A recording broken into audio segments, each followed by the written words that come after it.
अस्सलाम वालेकुम जी, मैं हूं फैसल अब्बास और मेरे साथ वसीम मलिक मौजूद हैं। आज 29 तारीख का जो है वो बाकायदा तौर पर आगाज़ हो चुका है।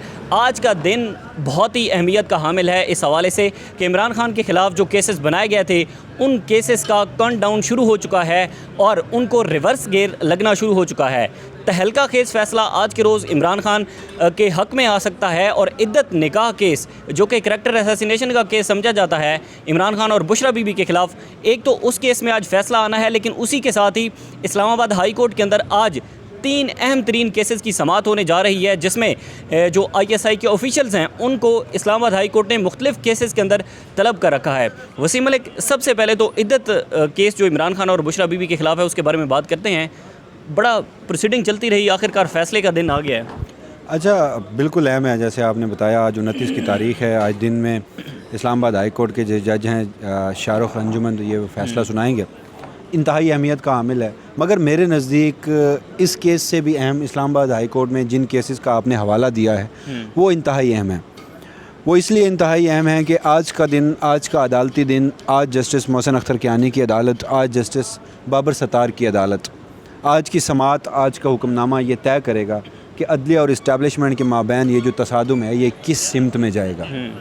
क्योंकि सेक्टर कमांडर ISI को भी तलब किया गया है, सेक्टर कमांडर MI को भी तलब किया गया है। जस्टिस मोहसिन अख्तर कियानी की अदालत में अहमद फराद केस है, सेक्रेटरी डिफेंस भी आएंगे, लॉ मिनिस्टर और सेक्रेटरी लॉ को भी तलब किया गया, और फिर पुलिस को भी ये अहकामात जारी किए गए थे वो सेक्टर कमांडर इस्लामाबाद का बयान जो है वो भी कलम बंद करे। और ये भी कहा गया था कि इस केस की बराह रास्त नशरियात भी होंगी। ना सिर्फ इस केस की बराह रास्त नशरियात होंगी बल्कि लापता अफराद के दीगर केसेस जस्टिस मोहसिन अख्तर कियानी जो सुन रहे हैं उन्होंने कहा था कि उन केसेस की भी बराह रास्त नशरियात होंगी।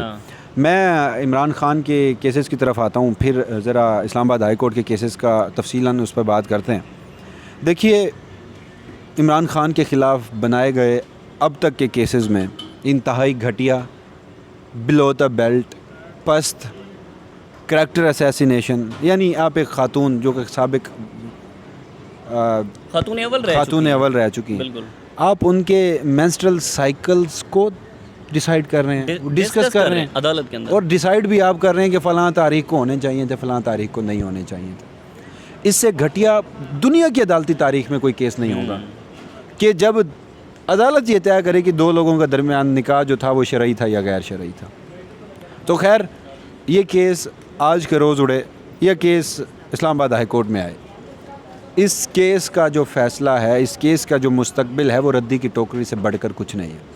अच्छा वसीम मलिक, बड़ा इंटरेस्टिंग है कि ये जब केस चलाया जा रहा था और डिस्ट्रिक्ट कोर्ट के अंदर जब खावर मनिका जो अपने गवाह लेकर आया था, उस गवाह ने जितनी जो लैंग्वेज वहाँ पर यूज़ की अदालत के अंदर, वहाँ पर जो उसने जो इमरान खान और बुशरा बीबी के तल्लुकात में बारे में बातें बताईं, वो इतनी बिलो द बेल्ट थी कि उनको रिपोर्ट करते हुए हमें शर्म आ रही थी। लेकिन उन लोगों को शर्म नहीं आई जिन लोगों ने उस गवाह को भेजा और उस गवाह को प्रिपेयर करके भेजा कि तुमने अदालत के अंदर जाकर ये कहना है, ताकि इमरान खान पर जो है वो असर पड़े इस बात का। पाकिस्तान की फ़ौजी इस्टेब्लिशमेंट से लेकर पाकिस्तान की अदालतों में इस तरह के जजेज़ हों या फिर प्रोसिक्यूशन हो या फिर हुकूमत वक्त हो, आप में उनमें कोई इखलाकियात नज़र आती हैं? आपको उनमें कोई गैरत, कोई शर्म कुछ नज़र आता है? बड़ी बदकिस्मती से हम ये जो अल्फाज इस्तेमाल कर रहे हैं बतौर सहाफ़ी हमें भी नहीं करने चाहिए, मगर जिस तरह का केस, जिस तरह की अदालत में ये समाअत चली, तो फिर भाग क्यों गया रिजवान अब्बासी जो प्रोसिक्यूशन का बड़ा वकील था? वो हमें याद है कि 2022 में पाकिस्तान तहरीक इंसाफ के ऊपर मुश्किल वक्त आया था, शहबाज गिल साहब पहले विक्टिम थे।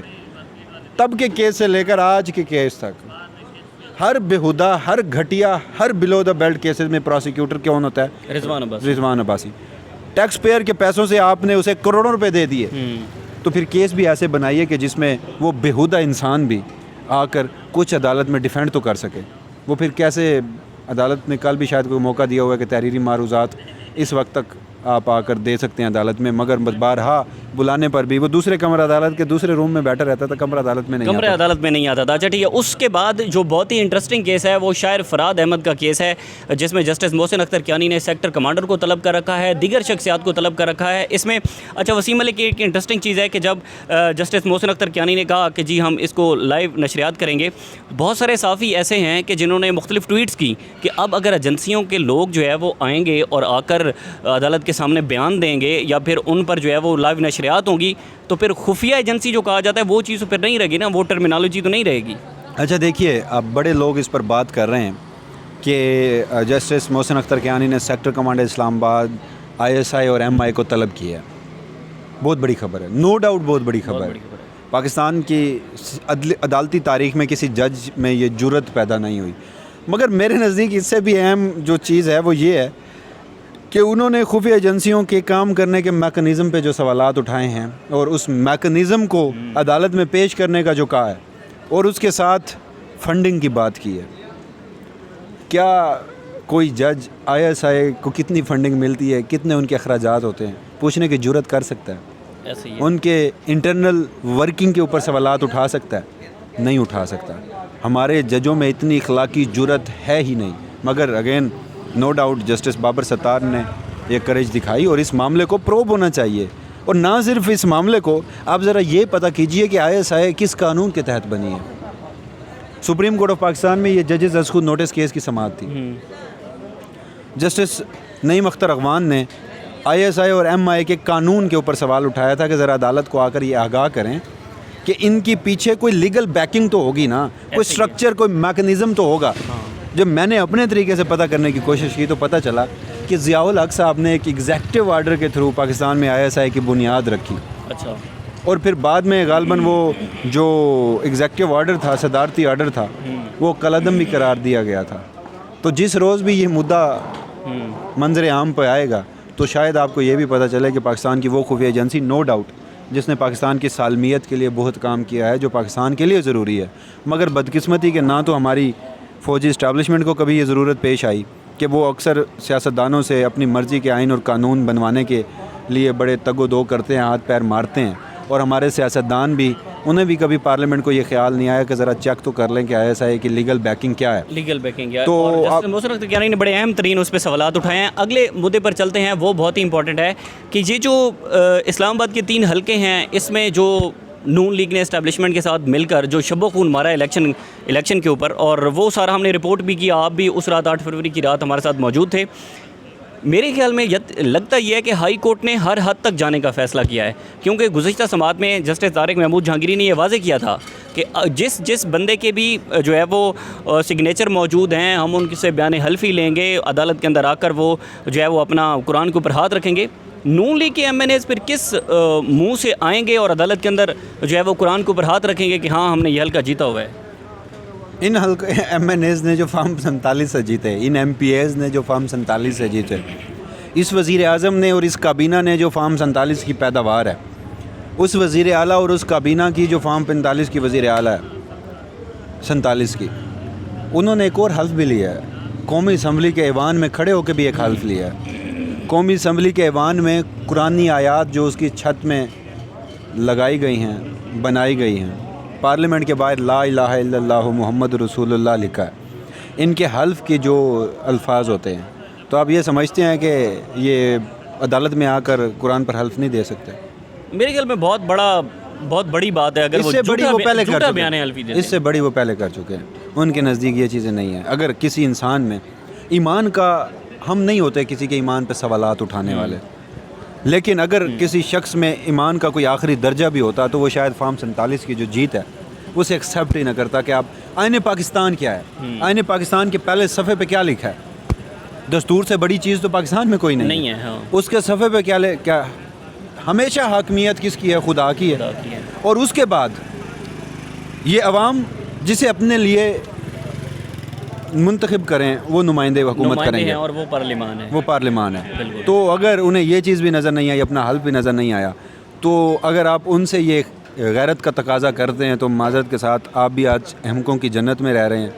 लेकिन हाँ, जस्टिस तारिक जहांगीरी के जो रिमार्क्स थे, उनका जो कंडक्ट था, ये मामला मंतकी अंजाम तक पहुँचेगा और पतन की रिपोर्ट हो, इंडिपेंडेंट ऑब्जर्वर्स हों, ये तमाम तर जो मामला है वो at the end of the day Pakistan Tehreek Insaf को, और ये जिस तरह हमारे यहाँ रिवाज है कि ट्रिब्यूनल्स को प्रोलॉन्ग कर दिया जाता है, 5-5 साल लगा दी जाती हैं, वो भी मामला इसमें नहीं लगेगा।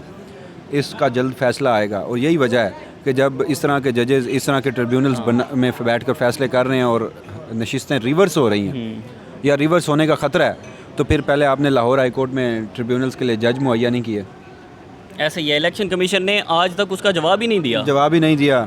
और उसके बाद अब आपने एक सदारती ऑर्डिनेंस के ज़रिए ये तय किया कि रिटायर्ड जजेस भी बैठकर ट्रिब्यूनल्स के फैसले करेंगे तो इस मुल्क में यही कुछ होता रहेगा। बहरहाल चीज़ें इंतहाई खौफनाक है इन सब मामलात में, चाहे मुल्क की सियासत कुछ भी हो, 8 फरवरी हो ना हो, इंतखाबी नतायज कुछ हों, एक फैक्टर है जिसने डिसाइड करना है, अदलिया है जिसने ये हल्फ लिया था। हाई कोर्ट के तमाम जजेस, हाई कोर्ट का चीफ जस्टिस, सुप्रीम कोर्ट के तमाम जजेस, सुप्रीम कोर्ट का चीफ जस्टिस, वो हल्फ में ये कसम उठाता है कि मैं आईन पाकिस्तान का तहफ़्फ़ुज़ करूँगा, मैं बुनियादी इंसानी हकूक़ का दिफा करूँगा। इस्टेब्लिशमेंट हल्फ तो यही उठाती है कि वो सियासत में मुदाखलत नहीं करेगी, मगर सबसे ज़्यादा सियासत वही करती है, वो हमेशा आइन को रोंदती है।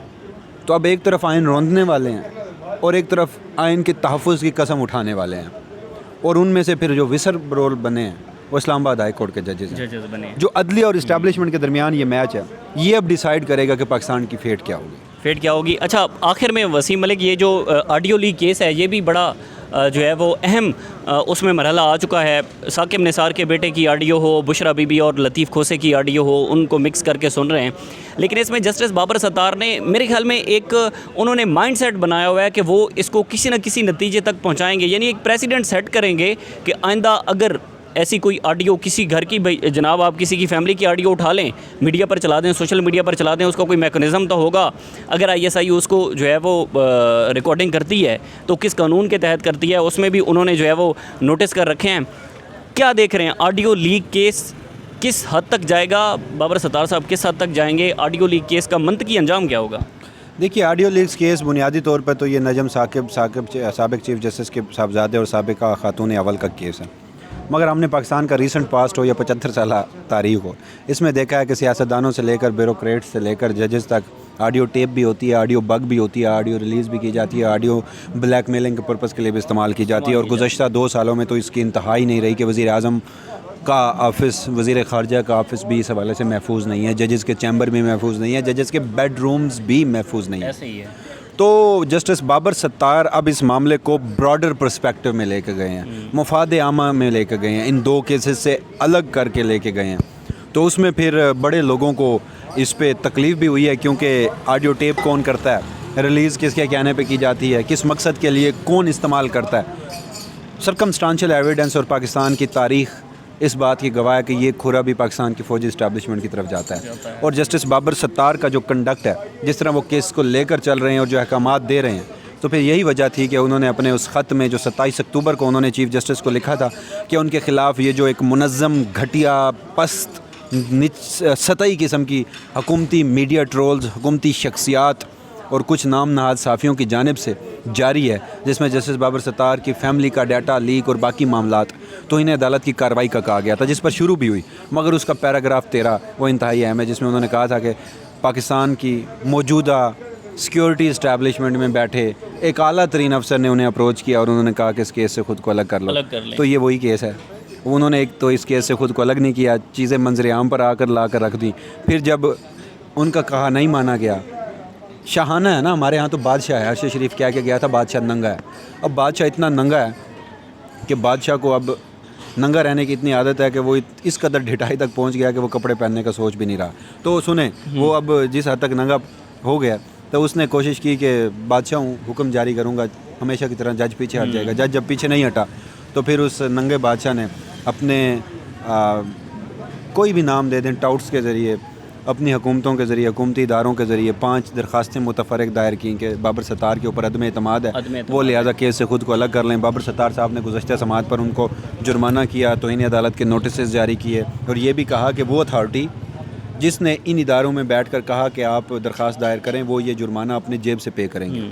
फिर जस्टिस बाबर सत्तार ने यह भी कहा कि इस तरह की जो दरख्वास्तें हैं बादी नज़र में जज को प्रेशराइज़ करने के मुतरादिफ हैं। तो जस्टिस मोहसिन अख्तर कियानी और जस्टिस बाबर सत्तार, अगेन कह रहा हूँ, आज का दिन ये तय करेगा कि आइन रोंदने वालों को सबकत मिलेगी या आइन का तहफ़्फ़ुज़ की कसम उठाने वाले सबकत लेंगे। अगर आइन रोंदने वाले सबकत लेंगे तो पाकिस्तान के अवाम हार जाएंगे, आइन का तहफ़्फ़ुज़ की कसम उठाने वाले सबकत लेंगे तो आम जीत जाएंगे। बहुत शुक्रिया, वसीम मलिक हमारे साथ मौजूद थे। और आज का दिन बहुत ही इंपॉर्टेंट है। अदलिया और एग्जेक्टिव के दरमियान ये जो कशीदगी है, ये किसी न किसी मंतकी अंजाम तक तो ज़रूर पहुँचेगी। देखना होगा कि इसमें अब जो इस्लामाबाद हाई कोर्ट के जजेज़ हैं या फिर दूसरी जानिब जो है वो आमने सामने उनके एजेंसियां हैं और हमारी जो खुफिया एजेंसियां हैं वो उनके सामने हैं। देखना होगा इसका नतीजा क्या निकलता है। बहरहाल जो भी तफसीलात होंगी आपके साथ शेयर करते रहेंगे। हमें इजाज़त दीजिए। अल्लाह हाफ़िज़।